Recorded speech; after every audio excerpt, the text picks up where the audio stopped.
All right, Coach, sometimes you get in these games, you get licked here a little bit, and to a man after the game, this was a tough experience, one I would presume they grow from. What did you see in the guys after this game was over last night? A lot of frustration, you know. It's been a long time since we got our butts kicked on defense like that as a team, and we got to get better from that. We got to get better with that, and we got to carry that with us the rest of the year.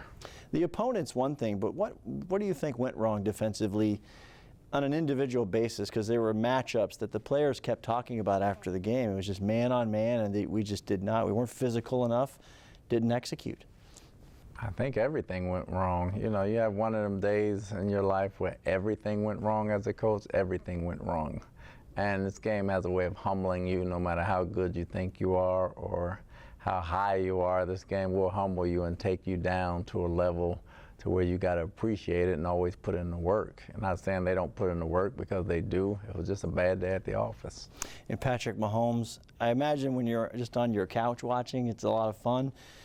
Not when you're on the opposing sideline. The one touchdown, obviously, the signature play from the game where Devin has him, looks like he's wrapped up inside the 5. He gets away and makes that little flip pass. How do you defend a quarterback like that? It's tough. I mean, he's a good athlete. He's going to make some plays. You got to plaster receivers, and we got to get them to the ground. If you can't get them on the ground, and anytime a guy misses a tackle on him, you should expect some fireworks after that, and that's a credit to him. But we got to get better and get more people to the ball to get them to the ground. Did you eventually catch up to them a little bit on third down, you think? They were 6 for 6 to start, and then things kind of evened out a little bit as the game moved into the second half. No, we didn't catch up to them. You know, once you go 6 for 6, you're going to have a good percentage anyway. We didn't catch up to them. We gave them too many third and shorts, and that's the result of them being good on first and second down and us not tackling and being out of position on certain plays we needed to be in. So it was a lot of our fault. Give credit to them. They're a good team, and they play good football, and they beat us. The way the games go, I know sometimes you get into a pass because you have no choice, but is it getting a little bit alarming for you that you just cannot get the run going effectively? They're working on it. It's okay if we get the passing game going, so that'll open up the run game more. You know, the last couple of times we've been running it and not getting the passing game opened up. So we got one thing opened up right now, so now we'll work on the other, see if we can have both of them together.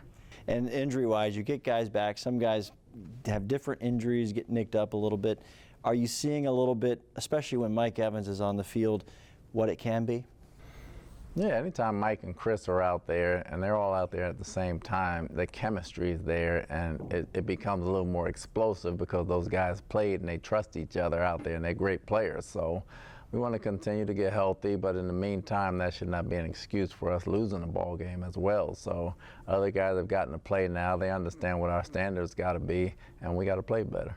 And finally, of course, the Cam Brate concussion was a talking point last night, and it's really in the spotlight this week around the NFL for different reasons, of course. But as the head coach, there's so much going on in between plays. The play clock's running. You're trying to get plays in. I don't even know if you're watching Cam come off the field.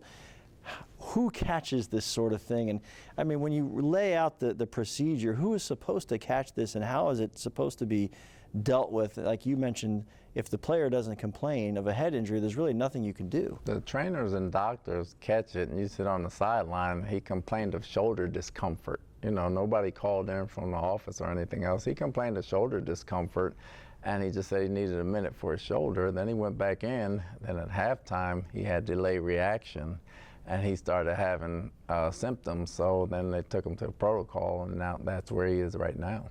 Do you remember back in the playing days where you would take a hit or something, and maybe you've had a similar experience where you're like, I think that's probably what he was experiencing? I don't think the word concussion existed back then. It was, you got your bell rung, get back in there. So back when I played, but obviously having it today's game, having delayed reaction, you know, you want all player safety. That's the biggest thing in the game is player safety. So once we knew about it and got him checked out, he didn't go back in.